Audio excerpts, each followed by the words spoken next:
안녕하세요. 반갑습니다. 예, 반갑습니다. 일주일간 이제 책도 나왔죠. 책 받으니까 기분이 어때요? 무거워요? 그게 아니고 막 이거 막 한순간에 이걸 다 끝까지 보고 싶은 생각이 안 드시나요? 좀 들지요. 또 문제를 보면 막 문제를 끝까지 다 풀고 싶은 생각이 막 들 때가 있어, 그죠? 그런데 자, 오늘은 프린트물 좀 다 보고 또 수업을 시작할 텐데 아주 이 학원에서 이 좋은 이 자료도 이거 하나 아직은 안 받으셨나요? 아마 이거 곧 아마 나갈 것 같아요. 이것도 나중에 많지도 않고 적지도 않고 딱 적절한 용어집이에요. 용어집인데 수업하시다가 그 개념이 좀 부족하면 여기 와서 한번 찾아보시면 되겠죠. 그죠? 아유, 저녁에 오셨던 분이 오전에 오신 분도 계시고 저번 주에 또 새롭게 처음 보시는 분도 계시고 아마 그러네. 그죠? 자, 그러면 자, 프린트물 가지고 계시죠? 프린트물. 자, 요거 프린트물 해보죠.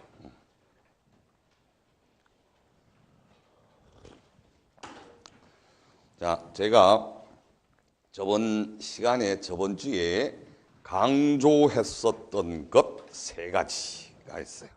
우리 시험을 합격하려면 모든 과목을 몇 시간짜리로 요약을 해야 될까?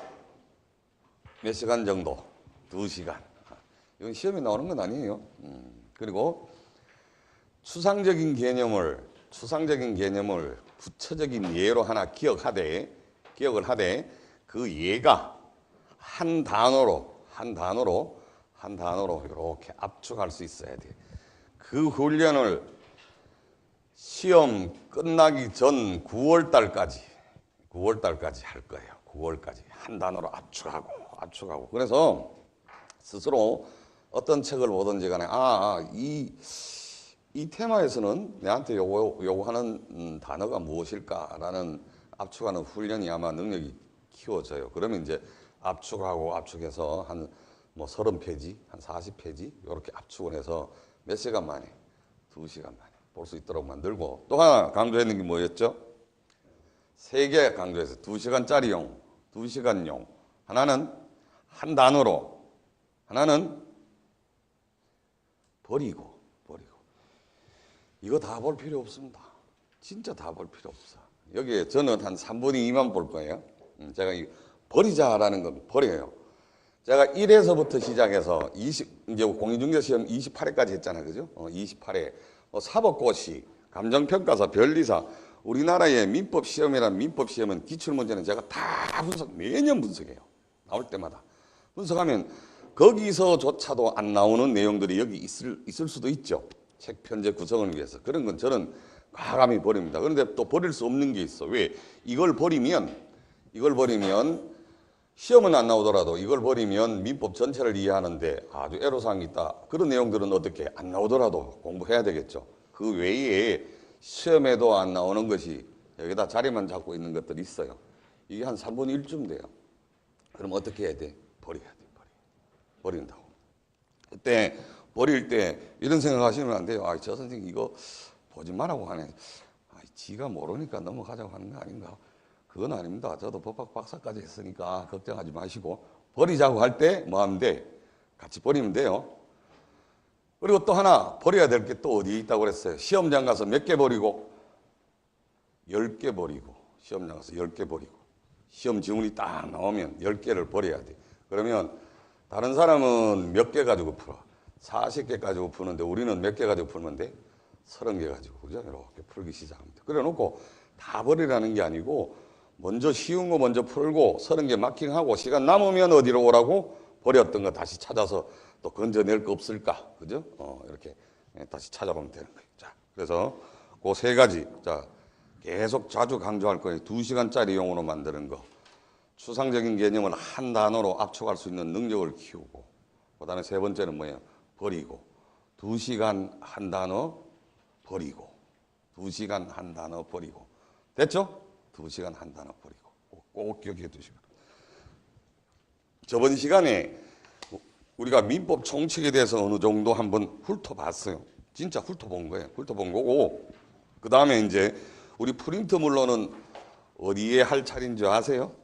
프린트물에는 몇 페이지? 몇 페이지 할 차례예요? 3페이지 법률행위론 할 차례입니까? 우리 복습을 안 하니까 어디 하는지 잘 모른다. 그죠? 그래도 이거 가지고 있는 것만 해도 대단한 겁니다. 그죠?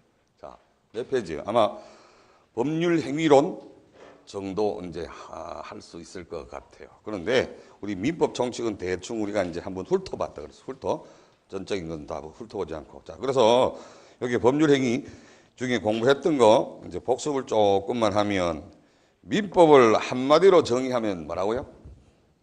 민법을 한마디로 정의하면 무엇이다?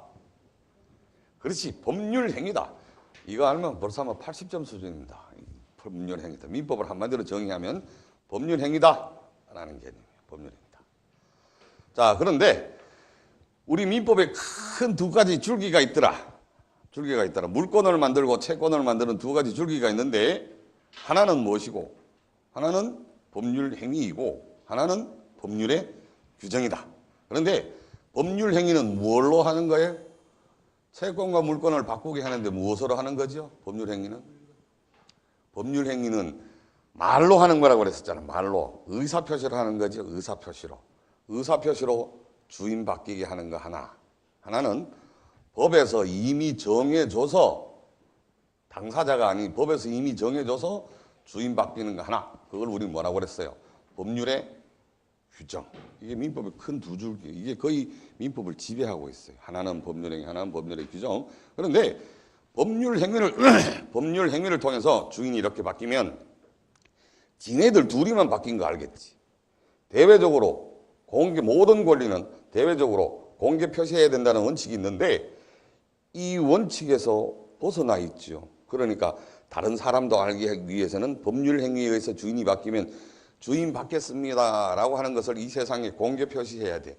그게 공시의 원칙이라고 하거든요. 그 공시의 원칙은 뭐 해야 돼? 부동산은 등기한다고. 그래서 법률행위를 통해서 주인이 바뀌면 뭐 해야 되고? 등기해야 되고. 아버지가 사망하면 아무 행위도 안 해도 사망했다는 그 사실 자체로 피상속인이 사망을 하면 상속인에게 등기 없이도 아들에게 뭐가 와요? 주인이 바뀌잖아. 그죠? 주인이 바뀐다고. 이때는 뭐 해야 돼? 상속인 아들 앞으로 주인이 바뀔 때는 등기를 하지 않아도 되지만 이 아들이 이걸 뭐 할 때? 처분할 때는 뭐 해야 된다? 등기해야 돼. 그러니까 법률의 규정도 등기하지 않는 게 아니라 자기 자신에게 권리가 변동될 때는, 자기 자신이 권리를 취득할 때는, 자, 우리 변동은 발생은 취득이라고 했고 변경, 소멸이라고 했는데 자기 자신이 취득할 때는 등기하지 않아도 되지만 뭐 할 때? 처분할 때는 자기 이름으로 등기하고 제3자한테 팔아야 돼. 왜 그러겠어?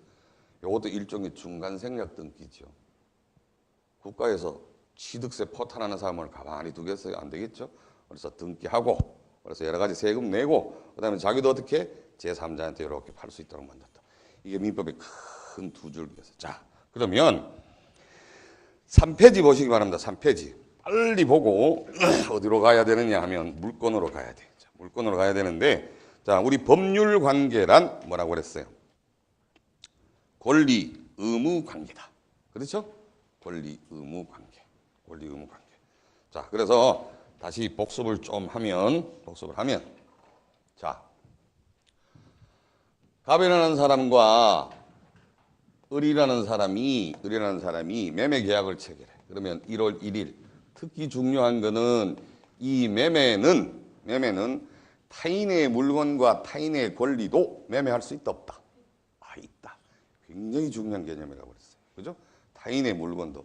그래서 제가 농담 삼아 송중기가 원빈 물건을 송혜교한테 팔 수 있다, 없다? 매매할 수 있다. 매매할 수 있어. 왜? 매매란 계약만 약속만 정하면 되는 단계가 매매니까. 그래서 1월 1일은 요거는요, 매매예요. 요 날은 매매했다라고 해요. 그래서 2월 1일 날 중도금 주고 3월 1일 날 잔금을 주면 우리 여기 굉장히 좀 흐릿하던데 제가 이제 좀 세게 저도 강의하는 거 모니터링 해보니까 글씨가 좀 흐릿하게 나와서 제가 아침 먹은 거 여기 다 소진하고, 그죠? 힘들어서 쓸 거니까, 그죠? 자, 뒤에 보이시죠? 예. 네. 자, 그러면 요 날 뭐 했어요? 요 날은 매매했다라고 한다고. 우리 상식 뒤 없는 걸 우리 시험에 낸다고 그랬었잖아요. 이날 매매했다고. 우리 근데 매매라고 하면 뭐예요? 아, 집도 이전하고, 그 다음에 이사도 가고, 소유권 이전 등기도 하고, 그 다음에 뭐 목적물도 인도하고, 다 끝난 걸 우리 매매라고 하죠. 매매 아니에요. 앞으로 매매는 뭐만 하는 거야? 약속만 정하는 거. 임대차도 뭐예요? 약속만 정하는 거. 그 뒤에 뭐가 빠졌어? 계약이라는 단어가. 계약이라는 게 뭐? 약속이죠. 청약과 성약이 합치지면 둘이 약속이죠. 법적인 약속을 하는 거라고. 그래서 매매 계약. 그래서 요 날은 뭐예요? 매매 계약한 날이야. 요 날은 매매한 날이야. 항상 매매 뒤에는 뭘? 계약이라는 단어를 늘 같이 생각하고 있어야 돼요. 자, 매매했어. 근데 이 날은 뭐 했다고? 이 날은 처분했다라고 해야 돼. 그러니까 우리가 이야기하는 매매는 이 날을 의미하잖아. 소유권 주고 이사 가고 등기하고 다 있는 이걸 우리는 처분회라고 그래. 이 처분회는 두 가지가 있어요. 사실은 엄밀히 따지면 어떤 거냐면 법률의 규정에 의해서도 주인 바뀌었잖아요. 그렇죠? 상속. 아버지가 사망하면 아들에게 재산이 주인이 바뀌었죠. 권리가 변동이 된다고. 그런데 매매를 통해서 말을 통해서도 주인 바뀔 수도 있죠. 그러면 주인 바뀌는 게 두 가지 큰 줄기라고 그랬었잖아요. 하나는 무엇이고 법률 행위고 하나는 법률의 규정. 이거 민법 끝까지 가요. 이 개념이. 물권에도 채권에도 계속 간다고. 우리 나중에 손해배상 청구권도 법률 행위로 생기는 손해배상 청구권이 있고 하나는 제가 물을 자주 먹습니다. 좀 양해 좀 구할게요. 근데 제가 물 먹으면 조물 굉장히 맛있을 것 같죠. 맛있긴 굉장히 맛있어. 한 잔 드릴까? 자, 그래서 야, 그래도 이 두 번째 보니까 굉장히 반갑죠. 두 번째 보신 분들은 굉장히 반갑고 이제 두 번째 보니까 이제 조금 저한테 인상을 좀 덜 쓰는 것 같아요. 첫날은 그저 인상을 쓰다가. 그런데 처분은 법률의 규정에 의해서 바뀌었을 때, 법률 행위에 의해서 주인 바뀌었을 때 다 포괄하는 개념이에요. 그러면 우리 민법에서는 법률 행위를 통해서 주인 바뀌었을 때, 우리는 양도라는 표현을 씁니다. 양도. 이제 구별하실 수 있을 때 양도. 처분에는 양도도 포함되어 있어요. 그럴 때는 법률의 규정에 의해서도 주인 바뀌고 법률 행위에 있어서 주인 바뀌죠. 그래서 저당권을 양도했다, 지상권을 양도했다 이 개념이 나오면 무엇을 이 사람들이 말을 통해서 법률 행위를 통해서 주인 바뀌었구나. 알 수 있어야 돼요. 양도. 그래서 통상 양도나 처분을 같은 개념으로 보고 있는데 맞긴 맞아요. 양도, 처분은 양도, 양도는 처분이라고 하지만 처분 속에는 법률의 규정에 의해서도 주인 바뀐 게 포함되어 있다. 자, 그래서 법률의 규정에 의해서도 주인 바뀌고 법률 행위에 의해서 주인 바뀌어. 그런데 이때를 우리는 이제 앞으로 양도, 재산권을 양도한다. 이 표현이 수없이 우리 지문에 나오죠. 이때는 뭘 통해서? 의사표시를 통해서 주인 바뀌었구나. 아셨죠? 자, 그래서 우리가 매매라고 할 때는 요 날이라고 했었죠. 매매는 요 개념이에요. 약속만. 임대차도 요 개념이에요. 뒤에. 그러니까 자, 다시 하나만 더 확장을 하면 자신의 물건, 자신의 권리 아니어도 매매도 할 수 있고 임대차도 할 수 있다 없다? 이제 임대차가 하나 더 붙었네. 그러니까 또 갈등이 싹 오죠. 똑같아. 뒤에 뭐예요? 임대차 계약, 매매 계약이라니까. 그러니까 남의 물건도 타인의 권리도 뭐 할 수 있다. 매매도 할 수 있고 임대차도 할 수 있고. 작년에 시험 지문입니다. 지문. 자, 이렇게 해서 그러면 자, 너 살래? 말했잖아요. 의사표시 했죠. 그래. 요 한 단어만 딱 하는 순간 뭐가 생겼어? 너 그럼 돈 줘. 그럼 야는 너 집 줘. 권리 서로 생겼죠? 그리고 그 대신 돈조라고 하는 권리의 이면에 뭐가 있어요? 자기도 소유권을 이전해야 되는 의무도 있죠. 의무도 있다고. 야도 마찬가지지. 소유권 줘라고 하는 이면에 뭐를 매매 대금 줘야 되는 의무도 있죠. 그러면 이런 관계를 우리 세상에 관계가 얼마나 많아. 종교관계, 생활관계, 뭐 부부관계 많잖아. 그중에 이거를 우리는 말하고 이것만 우리가 민법에서 배운다고. 이거를 우리는 무슨 관계? 법률관계라고 한다고. 아셨죠? 요거는 법률관계. 자, 그래서 여기 원인이 되어서 요걸 우리는 뭐라고 그래?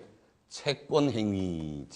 뭐라고 그랬어요? 채권행위는 채권자가 자, 우리 조심하시라고 그랬었죠. 야는 자, 우리 매매에서 우리 지금 요 사람은 뭐를 의미해요? 지칭을 해요. 지금 물건 파는 사람 매도인으로 하고 요 사람은 우리 뭐로 하면 돼? 매수인으로 하죠. 매수인으로 하는데 이 개념이 계약에 가서 이걸 이해하지 못하면 매도인의 담보 책임 이해가 될 수가 없어요. 나중에 매도인의 담보 책임에 가면 타인의 권리 전부를 매매했을 때라는 개념이 나와. 매도인의 담보. 이게 이 녀석이 타인의 권리 전부를 매매했어요. 매매 대금 다 받았는데. 그런데도 뭐 하면 집을 이전시켜 주지 못하면 그게 바로 뭐예요? 매도인이 담보 책임을 진다고. 타인의 권리를 매매할 수 있을 수 있다는 전제가 깔리지 않으면 그 조문이 태어날 수도 없었겠죠. 그래서 타인의 물건을 지가 다 준다고 그래놓고 못 옮기면 매도인의 담보 책임이다. 자, 그렇고. 그래서 여기 이제 채권행위라고 하고 요걸 우리는 뭐라고 그래? 원인행위라고 해요. 그러면 그 결과가 뭐가 됐어요? 앞으로 뭐가 돼요? 소유권 이전이 이렇게 되죠. 그러면 채권행위는 자, 요때 요 사람이 매도인이 자, 요 두 사람 중에 매매에서 누가 채권자일까요? 매매에서 누가 채권자일까?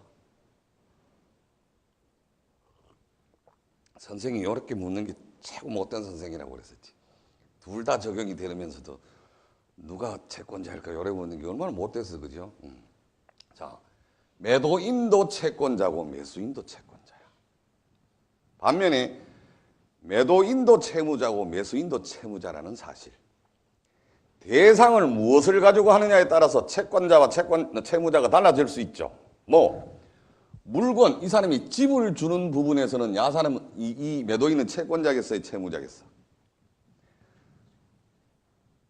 매도인이 소유권을 이전해 줘야 될 의무. 요게 의무. 그러면 집 주는 부분에서는 이 사람이 채무자지요. 반면에 야는 매매 대금 주는 부분에 대해서는 뭐예요? 요거 채무자이죠. 채무자라고. 그리고 자, 매도인은 돈 줘. 매매 대금 인도해 줘라고 청구권 행사할 수 있죠. 청구권. 채권. 요 단계에서 생겼잖아. 그러면 야는 그 부분에서는 뭐예요? 채권자죠. 그렇죠. 매매 대금. 그 대신 야는 돈 주는 부분에서는 채무자지만 뭐의 부분에 대해서는 내가 돈 줬으니까 집 줘, 소유권 줘라고 하는 부분에서 뭐예요? 채권자라고. 이해되셨죠? 자, 이걸 이해해야 돼. 나중에 이 개념이 이해가 되어야 나중에 원시적 불능, 후발적 불능, 위험 부담 문제도 생각할 수 있다고. 그래서 우리 나중에 공부 조금만 하신 분들이면 위험 부담은 채무자주의를 취하는데 아니 매매에서 채무자가 도대체 어떤 녀석일까? 궁금하잖아요. 매매에서 누가 채무자일까? 그런데 양 당사자의 책임 없는 사유로 어제 지진 때문에 놀랐죠. 어제입니까? 아래입니까? 어제 아래. 그래서 굉장히 놀랐을 거예요. 그런데 천재지변으로 집이 하나 싹 무너졌어. 매매 계약은 체결했는데. 그러면 둘 다 잘못 없는 사유로 집이 하나 무너졌죠. 그런데 매도인은 벌써 아마 매매 대금을 더 받아놨네. 계약금 정도를 받아놨어. 그러면 이거를 계약금을 돌려줘야 될까 말아야 될까? 그리고 이 집 부서졌는 거 어떻게 할까? 그런데 이걸 우리는 뭐라고 그래? 위험 부담이라는 걸로 계약의 효력 파트에 가서 배워요. 배우는데 이때 이게 위험 부담인데 이 위험 부담을 누가 부담할까? 우리 민법에서는 채무자주의, 불란서 같은 경우에는 채권자주의도 하지만 우리 민법은 채무자주의야. 그러면 이때 목적물을 줘야 될 의무 있는 자는 누구지요? 집을 줘야 될 의무 있는 자는 누구지요? 매도인이에요, 매수인이에요? 매도인이잖아. 매도인이 뭐가 돼? 채무자가 된다고. 그러니까 누가 떠맡아야 돼? 매도인이 떠맡아야 된다고. 집값. 그러니까 지가 지 집 무너진 거 돈 달라고 할 수 있다 없다? 없지. 아니 뭐 양현사가 나하고 매매 계약 체결해서 재수 없어가지고 집이 무너졌으니까 집값 줘 이러면 잘하면 임플란트 해야 돼, 그죠? 어제 내가 이빨 빼서 지금 퉁퉁하게 좀 살짝 붓죠. 뭐 원래 살쪘으니까 잘 모르겠지만은 그죠? 근데 좀 붓어. 그래서 그 채무자는 이 개념을 알고 있어야 돼요. 이 개념을. 그래서 채무자와 채권자. 우리 처음 시작할 때 채무자와 채권자가 누군가? 채권을 하려면 채권자가 채무자에게 일정한 행위, 급부를 요구할 수 있는 권리를 뭐라고 그래? 채권이라고 했잖아. 자, 그러면 요게 바로 채권행위라고. 채권행위. 그러면 야가 채권행위 너 살래? 그래 하는 순간 야는 뭐예요? 매매 대금 줘야 될 뭐가 생겨? 채무. 그렇지. 의무가 생겼잖아. 그래서 의무를 어떻게 부담시켜버리죠. 그러면 채권행위는 의무 부담 행위. 맞나요? 맞죠? 누구도. 야도 마찬가지지. 너 산다고 그랬었지? 너 판다고 그랬었지? 뭐 해야 돼? 너 그러면 소유권 이전해 줘야 될 뭐가 생겨? 의무가 딱 생기죠. 그러면 야한테도 야는 야한테 의무를 지워주는 행위. 이걸 우리는 뭐라고 그래? 의무 부담 행위. 그러나 소유권 이전이 다 끝났어요. 소유권 이전이 다 끝나면 우리는 뭐라고 해? 물권 행위라고 한다고 그랬었죠. 물권 행위. 그러면 이제는 뭐예요? 이 행위에 문제가 남나요? 야한테 소유권이 다 넘어왔어. 그럼 이 행위 문제가 남아요? 안 남죠. 그리고 자, 요걸 우리는 뭐라고 그래? 이행기. 이행기라는 표현도 잘 염두에 두셔야 돼요. 요걸 우리는 뭐라고 그래? 변제기. 나중에 동시행의 항변권 되면 변제기 때 항변권이 생긴다. 그래서 또 우리는 또 이행기는 뭐냐 하면 채무 불이행. 이 녀석도 채무자고 이 녀석도 채무자인데 이행기 때에 이행하지 않는 걸 뭐하라고? 그냥 이행하지 않는 게 아니라 이행기 때에 이행하지 않으면 그게 바로 뭐예요? 채무 불이행이라고. 아셨죠? 자, 그래서 여기까지가 우리가 이제 채권행위고 여기까지를 우린 물권행위라는 표현을 써. 한 단계만 조금 더 깊이 들어가면 이게 없어지면 우리 나중에 이제 해제에 대해서 이제 깊이 있는 이해를 위해서 저희 지금 계속 우리 기초 작업을 하고 있는 거예요. 기초 작업이 좀 튼튼해야 요즘 지진 같은 거 나와도 그죠? 우리 시험 공부할 때 지진이 뭘까? 공부하기 싫거나 그죠? 공부해도 성적이 안 나오네. 이러면 지진하고 똑같이 흔들릴 수 있죠. 그죠? 흔들릴 때 기초가 튼튼하면 절대 그죠? 흔들리지 않는다고. 자, 그래서 원인 행위가 실효, 앞으로 실효라는 말도 좀 꼭, 이 실효라는 의미가 뭘까? 실효. 한문으로 쓰면 좋겠는데, 효력을 잃는 것을 뭐라고 그래? 실효. 효력이 없어져. 이게 없어져. 효력이. 이건 뭐라고 그랬어? 이 부분을 우리 효력이라고 그랬었죠? 그죠? 법률 효과가. 왜? 원인이, 매매 계약이 체결되면 그 결과 소유권 이전이라고 하는 효력이 발생했죠. 그래서 우리가 이거를 얼마나 많이 배워. 그 효력이 있다라고 하면 유효고 그 효력이 없다라고 하면 뭐라고 그래? 무효라는 표현을 쓰잖아. 그죠? 무효라는 표현을 쓴다고. 자, 그래서 이때 원인 행위가 실효가 이렇게 되면 결과도 없어져. 결과 행위도 없어져. 그러면 요놈하고 요놈은 인과관계, 원인과 결과관계가 있는 거예요, 없는 거예요? 원인이 없어지면 결과도 없어지면 인과관계가 있는 거예요, 없는 거예요? 있는 거잖아. 야가 없어지면 야도 없어지니까 요 두 사람 사이에 인과관계가 있죠. 요거를 우리는 자, 우리 뒤에 이제 할 건데 이거를 유인성이라는 표현, 유인성. 우리 팔라같이 하는 게 이게 바로 유인성이야. 자, 우리 요 하나 그림에 지금 계속 물권과 채권을 지금 다 지금 접목을 시키고 있어요. 그죠? 자, 그래서 이 개념이 알고 있어야 되겠고 또 요걸 알아야 나중에 매매에서 계약금 계약이라는 것도 이해가 된다고. 그래서 일단은 요 원인 행위고 요거는 뭐예요? 결과 행위다. 자, 일단 그러면 한번 봐요. 프린트문을 보시면 법률 관계는 무슨 관계? 권리 의무 관계. 권리 변동은 발생, 변경, 소멸했다고 그랬다. 그죠? 예, 자, 그 다음에 권리의 변동 원인은 크게 두 가지가 있었다. 하나는 뭐예요? 법률 행위고, 하나는 뭐라고 그랬어요? 법률의 규정이다. 그죠? 법률의 규정. 그리고 법률 행위는 뭐 해야 된다? 등기해야 된다. 가장 중요한 게 등기해야 된다. 우리 나중에 시험에 법률 행위, 이게 법률 행위일까? 이게 법률의 규정일까? 시험에 기출문제에 세벨이 있어요. 굉장히 많이 나와. 자, 그다음에 법률의 규정은 등기 없어도 되죠. 그러나 처벌시에는 등기. 자, 그 다음에 법률행위 개념은 법률행위란 의사표시를 불가결의 요소로 한다고 그랬었죠. 하는 법률 뭐다? 요건이다. 그래서 의사표시 없는 법률행위는 존재하지 않다. 자, 한 장 넘기시기 바랍니다. 자, 우리 시험에 또 자주 나오는 표현이 또 하나 있는데 뭐가 있느냐면, 자, 한번 봐요. 자, 법률 행위가 성립하지 않았어요. 법률 행위가 성립하지 않았어. 자, 우리 그러면 법률 행위가 어떻게 성립할까? 간단하게 저번 시간에도 했는데, 법률 행위는 어떻게 성립해? 자, 법률 행위 성립하는 날이 여기서 1월 1일, 2월 1일, 3월 1일 중에 어디예요? 법률 행위가 성립하는 날. 3월 1일이 아니고 여기 요 날이 매매 계약 체결하는 날이 바로 매매 계약을 법률 행위라고 그랬었잖아. 이게 바로 뭐예요? 법률 행위가 성립하는 날이잖아. 그렇죠? 1월 1일이라고. 그렇죠? 그래서 법률 행위가 성립하려면 뭐가 있어야 돼? 매매가 성립하려면 뭐가 있어야 돼요? 사람이 있어야 될 거 아니에요. 사람.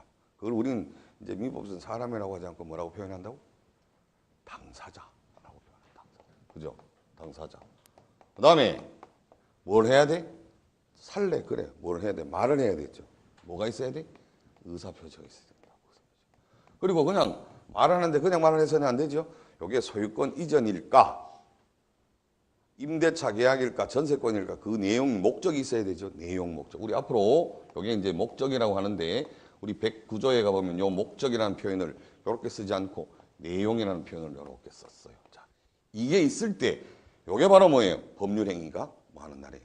성립하는 날. 오, 그러면 당사자가 있고 이걸 그러면 뭐라고 그랬어요? 법률 행위 뭐 하면 돼요? 요건. 자, 이 요건 속에는 항상 뭐가 있다고? 요소가 있다고 그랬었죠. 요건 속에는 요소가 있어. 모든 법 조문의 제목, 권리 변동과 관련되어 있는 모든 법 조문의 제목은 뭐가 있느냐 하면 요건. 그 법률 제목이, 조문의 제목이 요건이에요. 그 안에 보면 매매하면 그 매매가 요건이에요. 그럼 그 안에 보면 뭐가 있어요? 청약이라는 요소와 승낙이라는 요소를 찾아내야 돼. 그게 하나라도 없으면 요거를 유효로 할 것인가, 뭐 무효로 할 것인가. 이 문제가 뭐예요? 민법의 문제라고. 그래서 여기도 마찬가지로 법률 행위 성립 요건은 요 세 개가 있어야 되죠. 요 세 개가 있어야 되고 요소들이 이렇게 있어야 돼요. 자, 그러면 그 결과 법률 효과가 발생하죠. 주인이 바뀌죠. 주인이 바뀐다고. 그러면 3원 요건 결국은 뭐예요? 법률행위 성립 요건은 1월 1일 날 갖춰야 될 요건. 너무 쉽죠. 자, 그 다음에 이게 소유권이 이전이 되려면 뭐가 있어야 돼? 법률 행위가 뭐 해야 되죠? 효력을 발생해야 되죠? 이게 효력 요건이 있어야 된다고. 이거 그러면 뭐예요? 요거는 언제 갖춰야 될 요건? 3월 1일 날 갖춰야 될 요건. 그렇죠? 그러면 뭐가 있어야 돼? 당사자는 뭐가 있어야 되고 능력이 있을 것인데 이 능력은 나중에 할 거예요. 있을 것인데 이 능력이란 권리 능력, 의사 능력, 행위 능력이 있어야 되고 살아 있어야 되고 권리 능력. 옳고 그름을 판단할 수 있어야 되고 의사 능력. 혼자 지 혼자 힘으로 매매, 법률행위 할 수 있는 능력이 있어야 돼. 그걸 우리는 뭐라고 해? 행위 능력이 있어야 된다.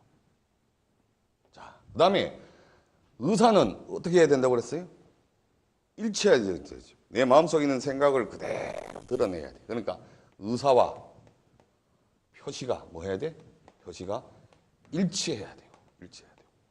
그리고 또 요 의사를 만드는데 지가 스스로 의사를 결정해야 되죠. 그런데 누가 사기를 치거나 강박 행위를 하면 안 된다고 그랬었죠. 그러니까 의사 형성이 우리 책에 보면 의사 표시가 돼 있는데 아니에요. 표시하고는 관계없고 의사 형성에 뭐가 없을 것? 잘못이 없어야 돼. 하자, 사기 강박이 없어야 돼. 하자가 없을 것. 이렇게 되면 효력을 준다고. 3월 1일 날. 자, 사람은 요게 있어야 소유권 이전이라는 게 소유권 이전이라고 하는 효력 목적이 이루어진다고. 그리고 청약과 성낙은 의사와 표시가 일치하고 의사 형성 과정에서 의사 형성에 하자가 없어야 되고. 자, 그다음에 이 목적은 뭐가 있어야 돼? 정확해야 되죠. 정확해야 돼. 그걸 우리 뭐라고 그래? 확정돼야 되고. 그다음에 뭐 해야 돼? 가능해야 되는데 사람의 힘으로뿐만 아니라 상식으로도 사회 통념상으로도 가능해야 되고. 그다음에 강행 규정을 위배하지 않아야 되고. 그리고 또 뭐 해야 돼요? 공서 양속에 위배되지 않아야 되죠. 사회적 타당성이 있을 것. 그러면 요게 바로 뭐예요? 요거를 다 갖추면 그제서야 뭐가 돼? 소유권 이전이라는 효력이 생긴다고. 자, 그러면 우리 민법 총칙은 법률 행위의 효력 요건만 배워요. 법률 행위 효력 요건만 배운다. 우리 당장 처음에 나오는 게 의사 표시죠. 의사 표시. 의사와 표시가 일치해야 소유권 이전이 되는데 의사와 표시가 불일치하면 어떻게 할까? 107조, 108조, 109조 배운다고. 그러면 무효로 줄 것인가? 유효로 할 것인가? 아니면 무효도 줄 수도 없고 확정적으로 유효로 줄 수 없으면 그때는 뭐를 줘? 취소권이라는 무기를 줄 수도 있고. 그리고 하자가 없어야 되는데 하자 있는 게 바로 뭐예요? 110조 공발. 그게 의사 표시고. 자, 그리고 또 하나. 단독으로 법률행위 할 수 있어야 되는데 단독으로 법률행위 할 수 없는 사람들 있죠. 그걸 우리 뭐라고 그래? 제한능력자. 그래서 요 미성년자, 피한정후견인 피성년후견인 요걸 우리 뭐라고 그래? 제한능력자죠. 그 사람들은 단독으로 지가 법률행위 해야 되는데 자기가 할 수 없지요. 누가 해야 돼? 부모가 해주잖아. 부모를 우리 뭐라고 그래? 법정 대리인이라고 그러죠. 법정 대리인. 그래서 결혼해가지고 부부가 이불 놓고 한 며칠 자고 나면 한 10개월쯤 지나면 뭐가 돼? 애 탁 태어나는 순간 뭐가 되는 거죠? 법정 대리인이 되는 거잖아. 그렇죠? 그래서 우리가 3개월 된 옹알이 하는 애도 소유권 인정된다 안 된다? 인정된다고 그랬었잖아요. 그죠? 그럼 누가 해주는 거야? 지 혼자 법률행위 할 수 없지요. 그러니까 부모가 해주는 거죠. 그걸 우리는 말하고 그래. 이게 없을 때 하는 게 바로 뭐예요? 법정 대리 배움. 이걸 배우는 게 우리 법정 대리 배우는 거예요. 그리고 또 자기가 할 수 있는데 전문가가 아니거나 시간이 없으면 다른 사람 시켜서 할 수 있죠. 시켜서 수권 행위를 통해서 대리 항의하는 그걸 바로 뭐예요? 이거 배우는 게 대리 제도를 배우는 거예요. 자, 그리고 자, 그다음 파트가 나오는 게 무효 취소야. 이거 없으면 무효 사유이고 요 세 개 중에 107조는 108조는 요거는 무효 사유이고 그다음에 109조는 취소 사유이고 그다음에 110조는 취소 사유. 요거 배우는 게 무효 취소예요. 그리고 이거 위배하면 다 뭐예요? 무효 배우는 게 이게 우리가 무효 취소 배우는 거예요. 민법 정책에서. 자, 그런데 취소를 시켰는데 이거 없으면 이제 이거 무슨 사유라고 그래서 취소 사유라고 그랬었죠. 왜? 미성년자하고 법률행위하면 취소 사유잖아.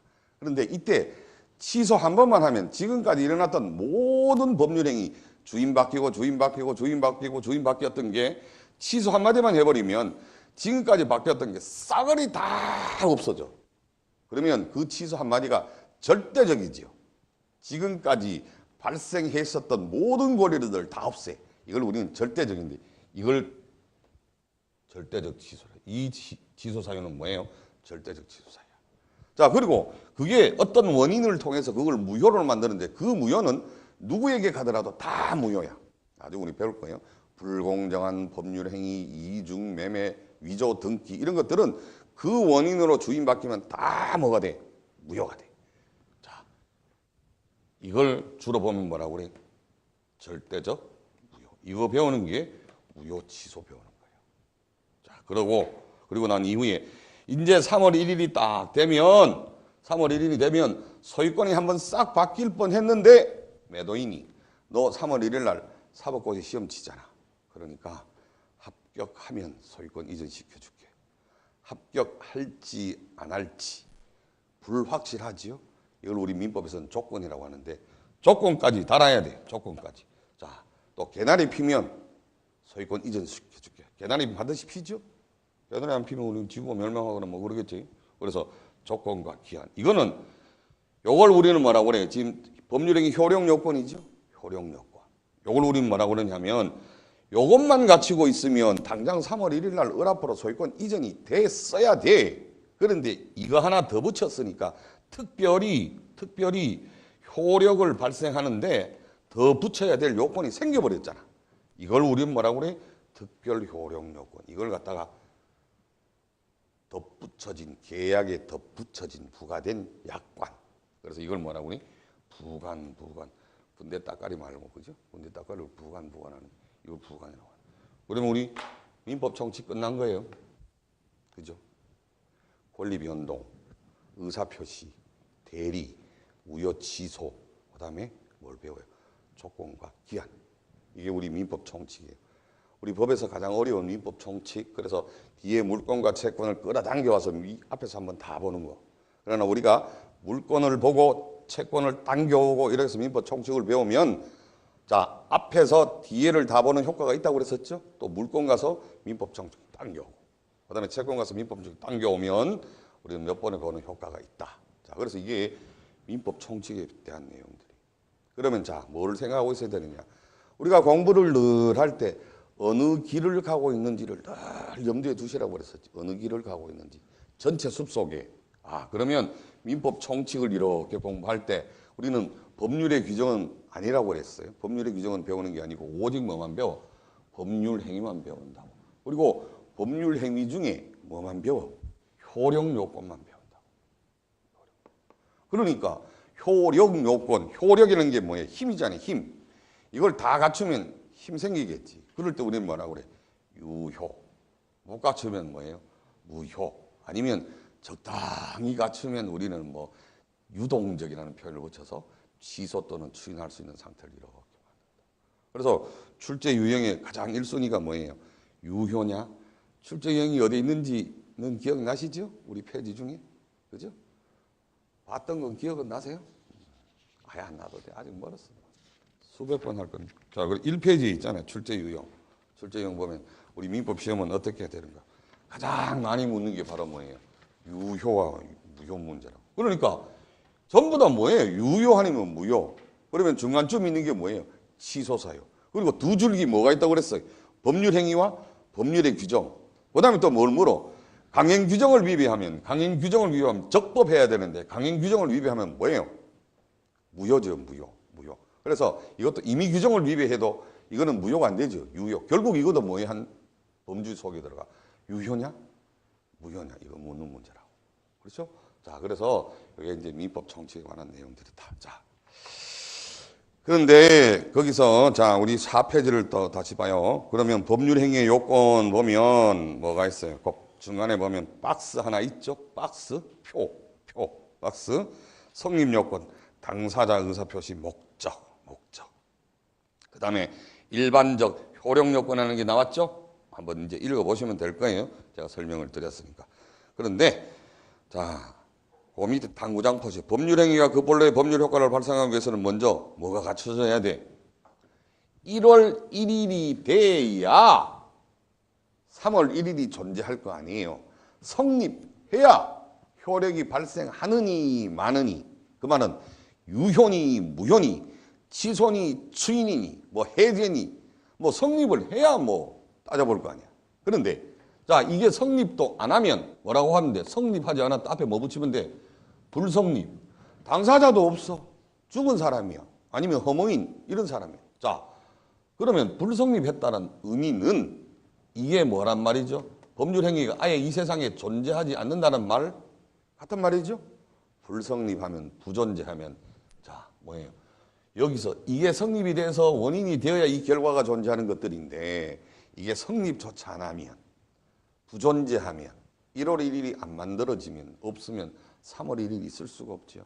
우리 시험에 아주 자주 나오는 질문.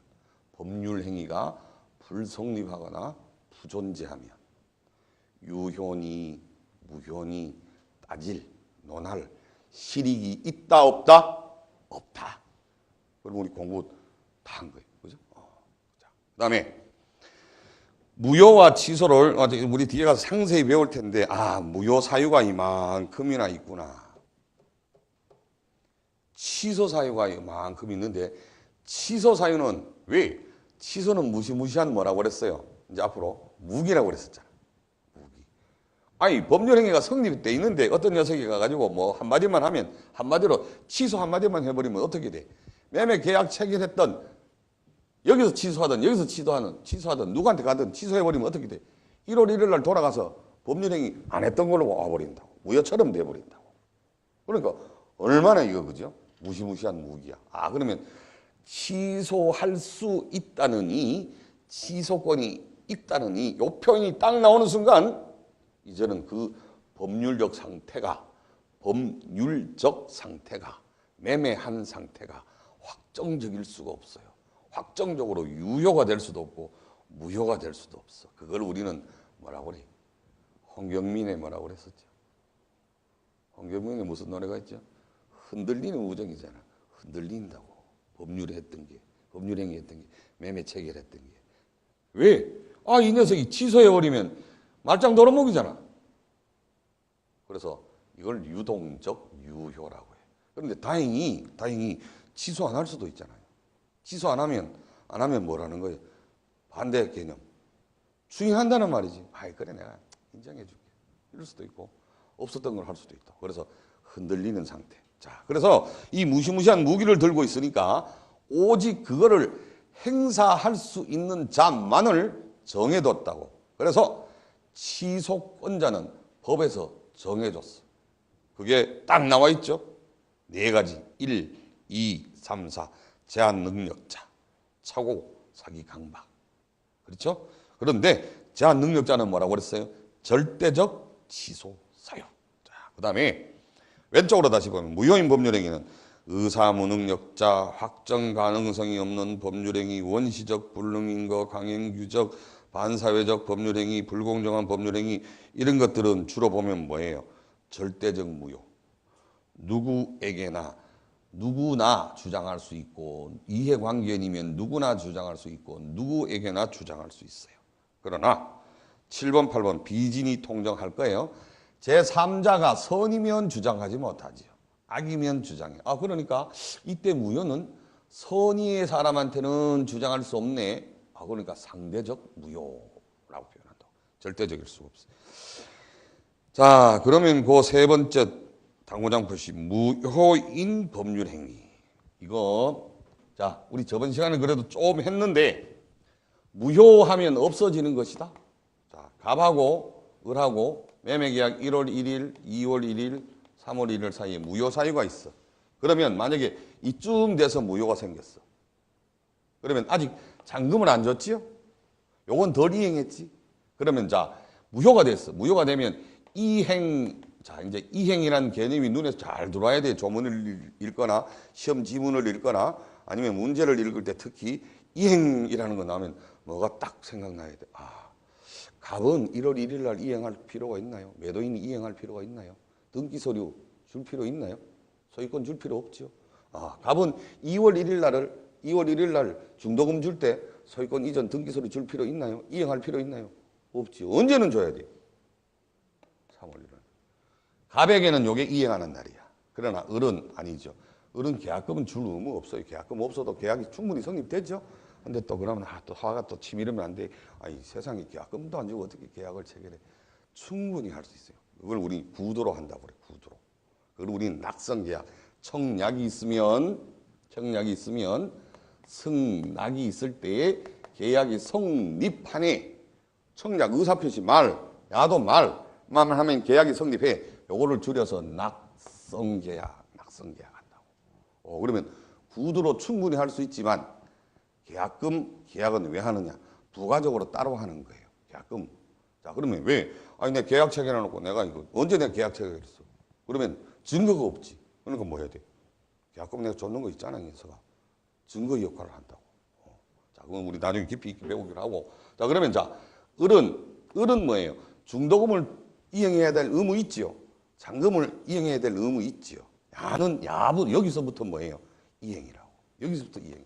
야는 언제부터? 여기서부터 이행이라고. 그래서 을은 중도금 주는 부분에 대해서는 중도금 주고 가백에 야 소유권 줘, 등기 서류 줘 할 수 있나요? 없지.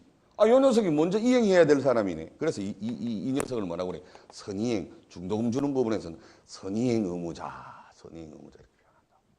나중에 상세히 배울 거예요. 그러나 우리 개념화 이행이라는 표현이 나오면 언제 이행해야 될까? 특히 이행이라는 개념은 변제기 개념하고 거의 비슷하다는 건 늘 염두에 돼. 변제기. 1년간 돈을 빌리면 만약에 1월 1일에서 12월 31일간 빌렸으면 12월 31일 날 돈 갚아야 될 날짜 맞죠? 이걸 우리 뭐라고 그래? 변제기라고 한다고. 변제기. 자, 그런데 지금 굉장히 중요한 거 하는 거예요. 그러면 자, 2월 1일 날 무효를 주장했어. 그러면 이행하기 전이지요. 요거는 이행하기 전이죠. 더 이상 이행할 필요 있어 없어요? 없어. 무효의 개념을 설정하는 거예요. 자, 무효란 무효 사유 우리 지금 봤었죠? 우리 박스에 무효가 뭐예요? 뭐 우리 박스 안에 있었잖아. 지금요 몇 가지나 있었어요. 지금 여기 지금 무효 사유가 8가지나 있었잖아. 이렇게 무효가 되면 계약이 이행하기 전이면 아예 여기서부터 출발하기도 전에도 이행하기 전이면 이행할 필요는 없어. 그러면 깨끗하게 더 좋을 텐데. 자, 이행하기 전이면 이행 안 해도 되지만 이행한 게 있죠. 계약금과 중도금 준 거. 그러면 야는 아직 소유권 이전 안 줬죠. 등기 서류 안 줬겠지. 그렇죠?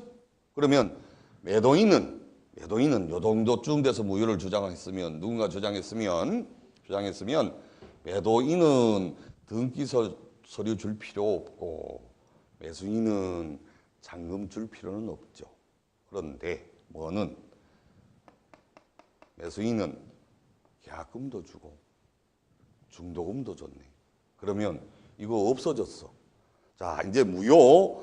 제가 법률 용어를 써서 제가 표현을 해볼 테니까 이해 한번 해보세요. 무효란 처음부터 계약 성립 시부터 법률 행위 성립 시부터 원인 법률 관계가 뭐라고 그랬었죠? 법률 관계가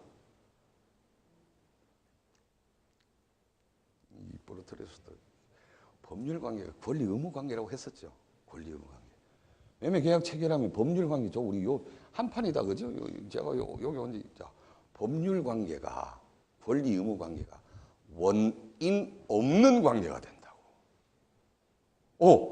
그러면 주장도 못 하고 이행도 할 필요도 없네. 권리도 없어지고 의무도 없어지는 관계가 된다고. 어디로 와? 여기요. 처음으로 돌아가서. 이제 앞으로 처음으로 돌아간다는 말을 뭐라고 표현해? 소급효. 자, 앞으로 효력을 이렇게 생긴다는 말을 뭐라고 그래? 좀 모르겠죠. 장래효라고 한다고. 아셨죠? 뭐 간단해. 자, 앞으로라는 말은 뭐예요? 장래효예요. 앞으로. 장래효. 거꾸로 거슬러 올라가서 처음으로 거슬러 올라가서는 뭐예요? 소급효. 당장 우리가 조건과 기한에 가면 해제 조건은 앞으로예요. 장래에 뭐야? 해제 조건은 장래에 권리가 소멸하는 거예요. 그게 해제 조건이라. 나중에 할 거예요. 할 거지만 그 개념을 자꾸 앞으로 하면 장래에 미래에 조건과 기한에서 해제 조건은 지금은 권리가 이미 발생해 있잖아. 해제 조건은 발생해 있는데 조건을 성취하면 장래에 앞으로 미래에 어떻게 한다는 거예요? 권리가 소멸하는 거잖아.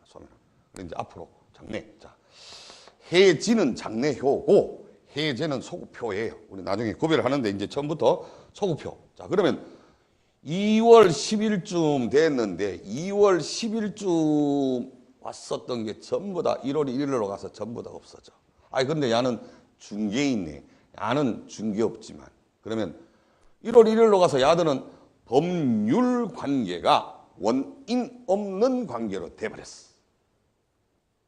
권리 의무 관계가 없는 관계로 돼버렸는데 이 녀석의 계약금과 중도금을 야가 가지고 있네. 그러면 정상적으로 이득을 취한 걸까? 그냥 공짜로 하는 생긴 걸까? 공짜로 생긴 거나 마찬가지죠.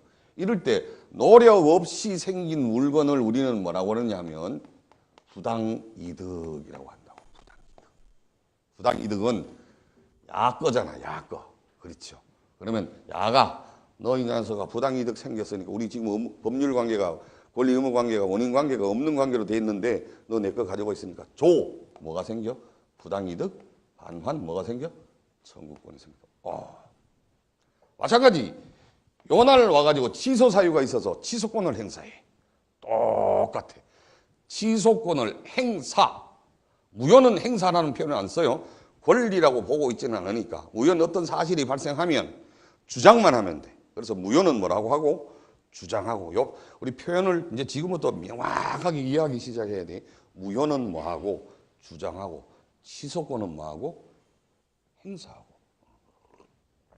그러면 압축하면 무효를 주장하거나 취소권을 행사하면 법률행위 성립 당시로 소급해서 매매계약 시로 소급해서 법률관계가 원인 없는 관계가 되므로 준 자는 받은 자에게 뭐가 생겨? 부당이득 반환 청구권이. 우리 상상에는 무효라면 없어지는 걸로 알고 있다고. 이제부터는 개념을 고치세요. 무효는 권리가 생기는 거야. 취소는 권리가 생기는 거예요. 뭐가 생겨? 부당이득 반환 청구권이 생기는 거예요. 그런데 하나만, 이때 무효가 첩계약, 도박자금 빌려주는 도박자금 대여 계약이야. 공서양속을 위배하는 계약이야. 공서양속을 위배하는 계약, 공서양속을 위배한 녀석들한테 요 권리를 찾게 해주면, 무효가 돼서 찾게 해주면 이 세상이 계속 어지러워지고 정의롭지 못하겠죠.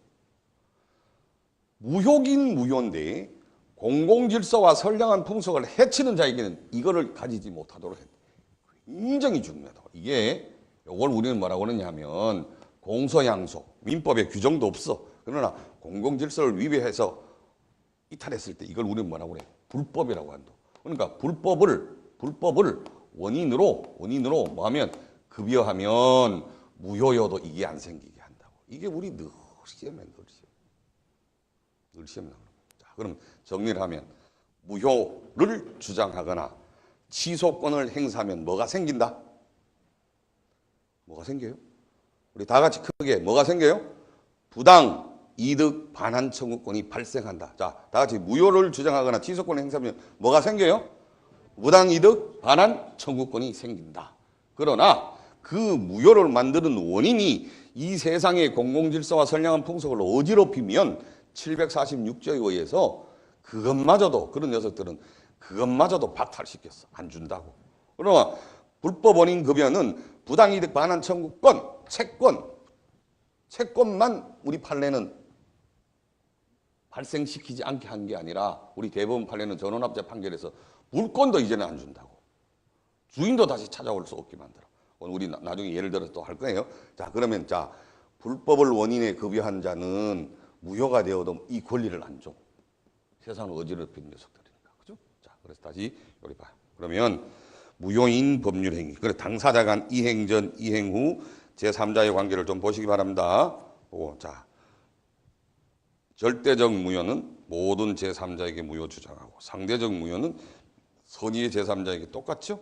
자, 그 다음에 취소할 수 있는 법률행위. 자, 이 단어도 잘 기억해 둬야 돼요. 취소할 수 있는 법률행위인데 취소할 수 있기 전에는 뭐겠어요? 유효겠어요? 무효겠어요? 제가 공부하시면서 늘 뭘 조심하시라고 그랬어요. 반대 해석하는 거. 조문 읽는 방법 제가 훈련돼 있잖아요. 반대 해석하고 우리 조문에 생략된 주체, 주어 그 표현들을 늘 기억해 두시라고 그랬어요. 그죠? 자, 그런데 자, 취소할 수 있는 법률 행위란 일단은 뭐예요? 유효하니까 취소할 수 있겠지. 그 개념을 머릿속에 늘 있어요. 우리 조문을 읽거나 문제를 읽거나 책을 볼 때 취소할 수 있는 법률 행위는 유효구나. 일단은 유효구나. 그런데 취소권자한테 뭐를 줘서 취소권을 줘서 뭐 해버리면 취소권을 행사하면 뭐처럼 돼? 무효처럼 되는 거죠. 자, 됐어요. 그래서 법률 행위가 일단 유효하게 효력이 발생하지만 취소권자가 취소하면 처음부터 소급하여 뭐와 같다? 무효와 같다. 자, 우리 좀 쉬고 하도록 하겠습니다. 네.